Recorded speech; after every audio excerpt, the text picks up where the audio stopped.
10:07, 7 minutes past 10. Hour number 2 of Bruce and Dan. I'm Jake Hartford. And I'm John Kass, and we're had a great hour, and now we're going on number 2. They have a not-so-great hour. No, it's going to be good because who doesn't want the federal government to bring a bunch of terrorists to the beautiful prairie land of Illinois? They will not bring terrorists. Is that what they say? Yep, they will not do that. They will not do that. We have $165 million that is going to be used to pay not tax bills, but bills that the state owes. They owe about $80 billion. Is that it? $80 billion? At least. What we're talking about is the Thompson prison is now, I guess, what? The federal government bought it from the state.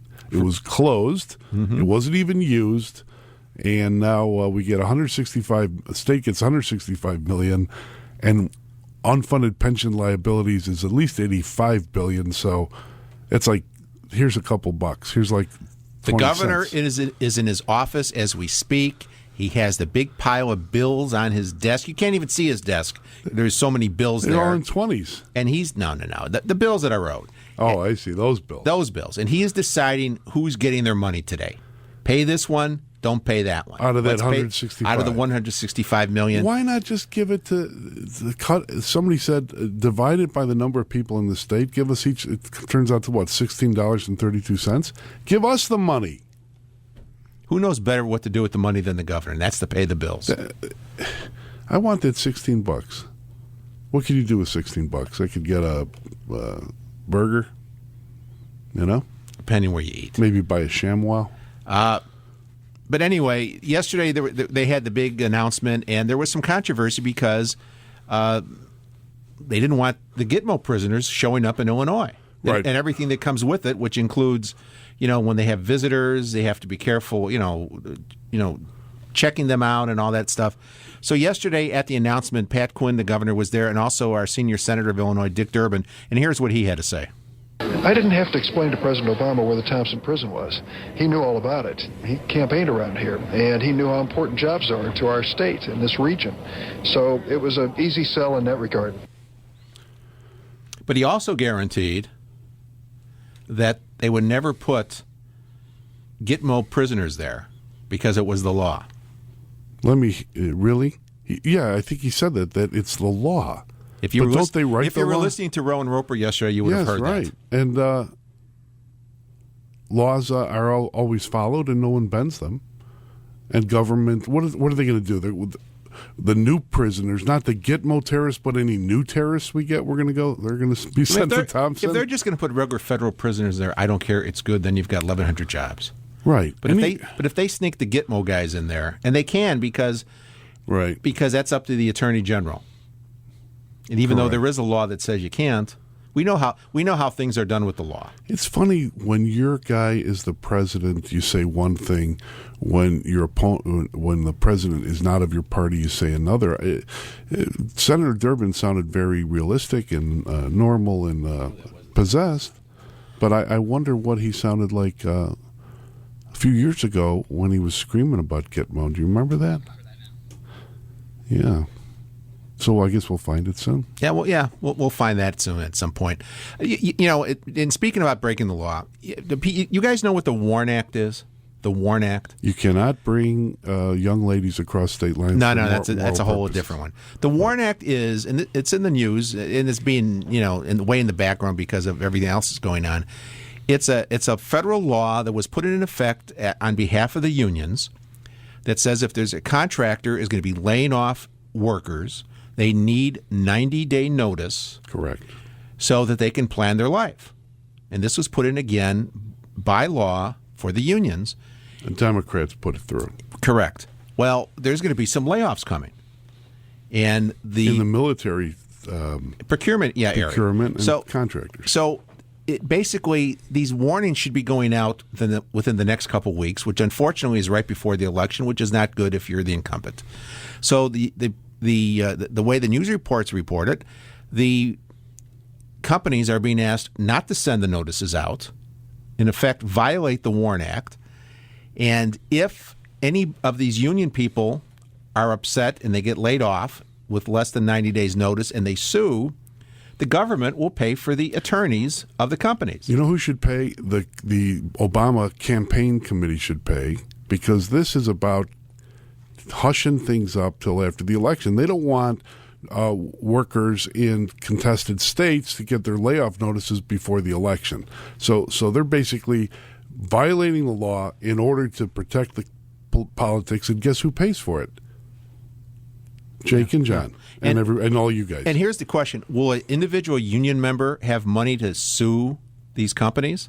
Probably not. But if they do, you and I, the taxpayers, will pay for the attorneys to defend it, and that's the law. And that's the same kind of law, like Dick Durbin said yesterday. No, you're not going to have any Gitmo people there because it's the law.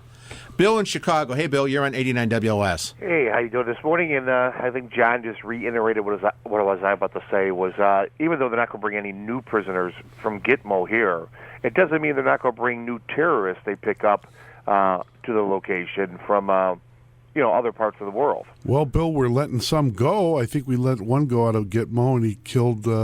He was involved in that thing in Libya that killed that ambassador. So right. There's been a handful of people we let go that have been re-involved in the terrorist incidents.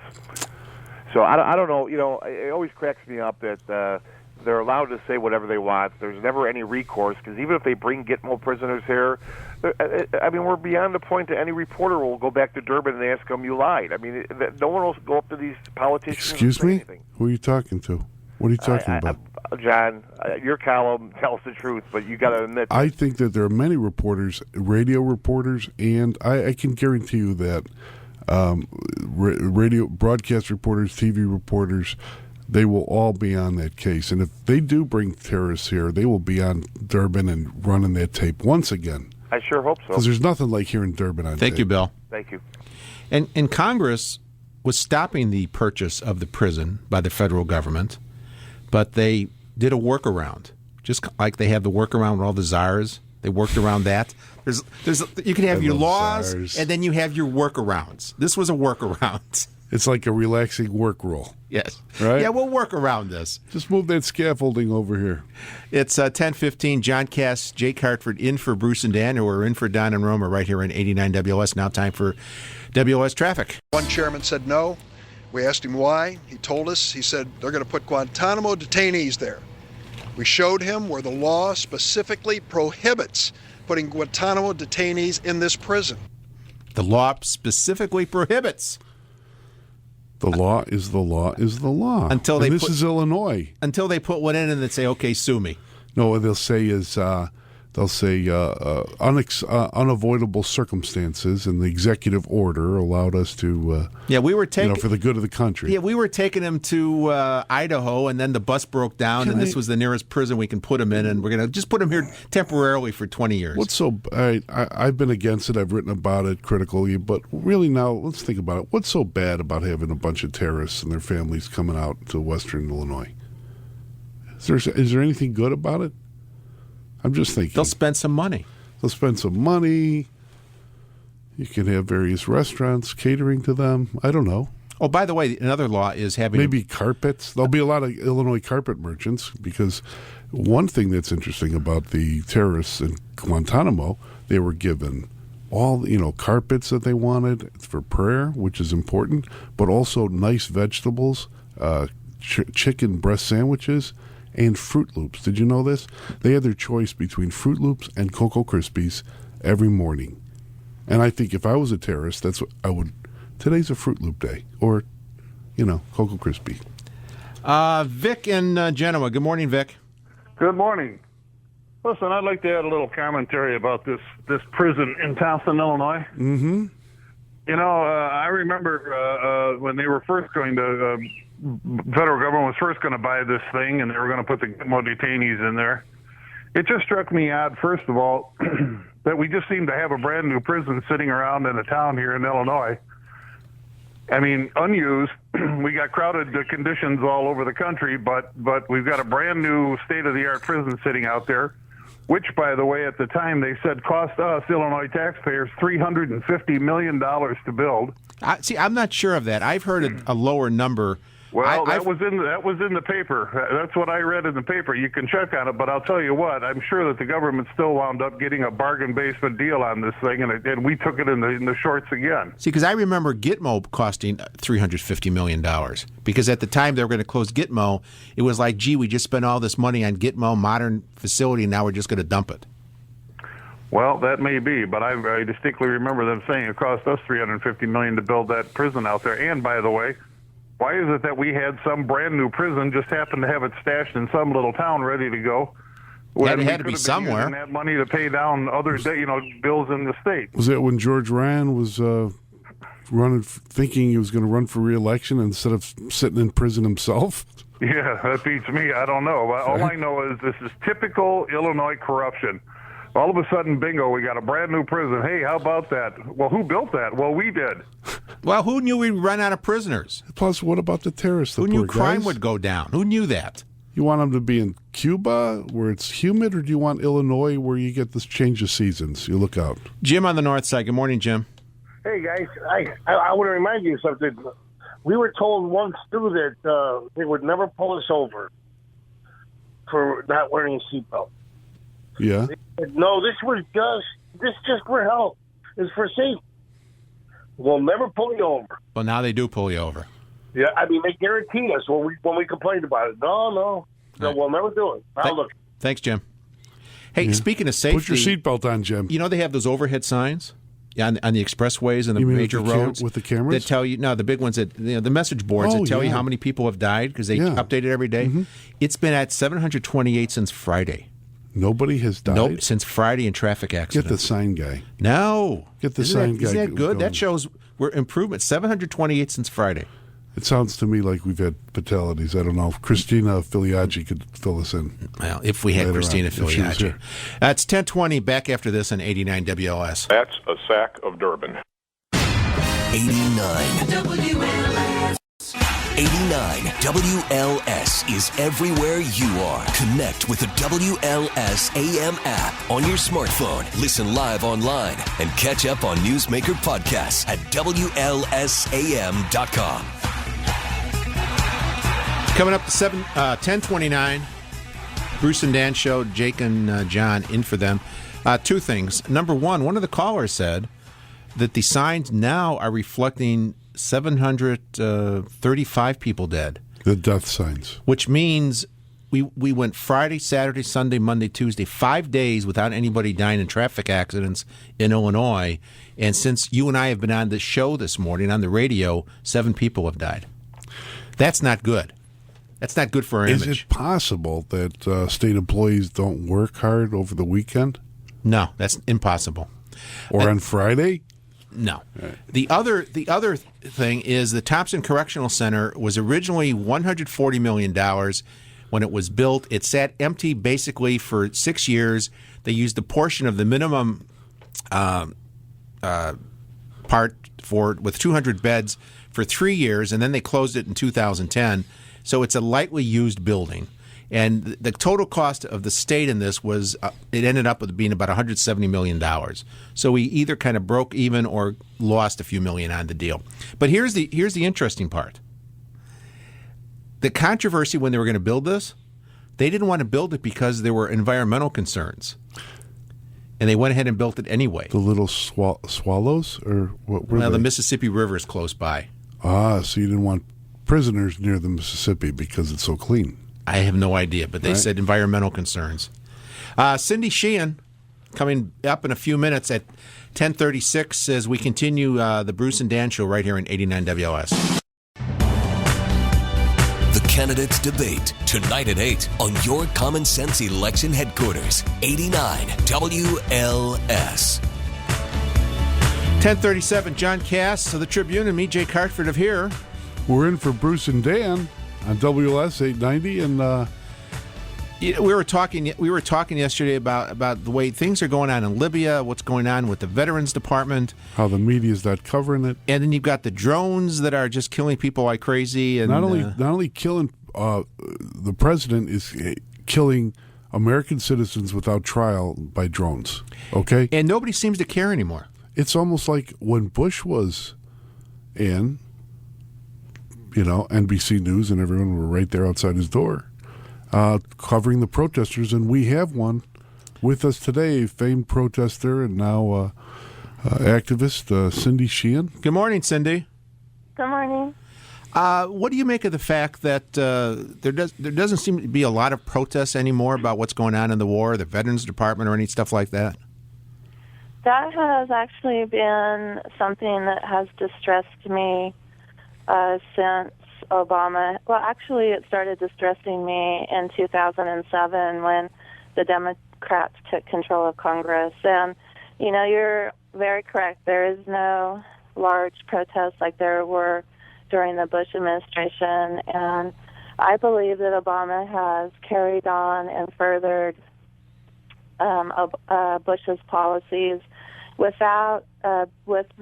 barely a peep from the people who were protesting the same policies when Bush was president.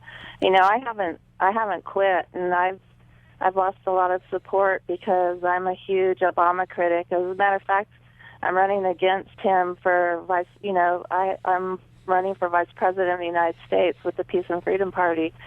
So you're absolutely correct, and I've just been very concerned and very frustrated over the lack of protest against his policies. So then the protests basically were just political acts by Democrats who wanted to get their guy in. When you really think about it, right? And I have actually characterized the movement as being anti-Bush and not anti-war. So you're still out there protesting this, just that the media is not covering you. I have set up 2 camps in Washington, D.C. since Obama's been president. I set up a camp in Martha's Vineyard the first year he went there protesting him, and I've carried on my activities, but with little media coverage and little financial and support by bodies who actually join me in these protests. For those people who don't know or don't remember, you lost your son, Kass Sheehan, who was a U.S. Army specialist some years ago, correct? That's right. He was killed in Iraq April 4th, 2004. It's got to be frustrating to you, and it's to a lot of people, to see what's going on in Afghanistan right now, where the people that we're training, to be police and the military to lead the country to, are killing our own people. Well, it's a response to us, and almost over 12 years now of occupying the country. So it's frustrating. That part is very frustrating to me. But the lack of protest against Obama expanding those wars is also very frustrating to me, and it's tragic. It's not just frustrating; it's tragic. We were talking yesterday about the Veterans Department. There's over 1 million of our former military who, for the last couple of years, are trying to get health benefits, and the VA is just so screwed up they can't process the people. Well, and another tragedy is that we have at least, I don't want to list a number, but now the troops that have committed suicide from veterans from Iraq or Afghanistan have surpassed the numbers who have been killed in action. And that's another tragedy, is that, whatever you think about these wars, the people who serve the country should be treated better when they get home. What really strikes me, Cindy, is that you learned that basically these protests against Bush weren't you manipulated then? Weren't you basically manipulated by the Obama people, David Axelrod, people on the left? Certainly, the protests were exploited to serve their interests. I never put my energy into electing Democrats, but most of the people in the anti-war movements were Democrats, and a lot of organizations who claimed to be anti-war were actually just front for the Democratic Party. And how do you it was used to get us to where we are today, which is super frustrating because we had large movements and we actually could have ended the wars, but they were used for political ends, not for social change. And what do you make of the fact that the media, and by this I mean basically the television media, don't cover you? Like back in the day when you'd stand out at a Bush thing, you'd be all over the newspapers, New York Times, Washington Post. Now you say the same things or similar things, nothing. So what is with the media? How do you assess and analyze that? I'm actually almost saying the exact same things under Obama that I said under Bush. And I think that the media, in large part, is just a propaganda arm of the U.S. Regime, no matter who's president. And when I realized that it wasn't just a Republican problem, that it was a systemic problem, I think that's when coverage of me started to shut down. Cindy, we're going to let you go. If people want to follow where you are, do you have a website people can go to? I do. It's Cindy Sheehan Soapbox. All right. Thank you very much, Cindy. Thank you. Bye-bye. You know, that's interesting. She was in the news all the time when she was against Bush. When she was useful. And then when she wasn't, the news media. And so whenever I hear a colleague or some New York Times ombudsman tell me that the media is not biased, all you got to do is go talk to Cindy Sheehan. 1044, John Kass, Jake Hartford, right here in 89 WLS. 89 WLS. This is your Common Sense Election Headquarters, 89 WLS.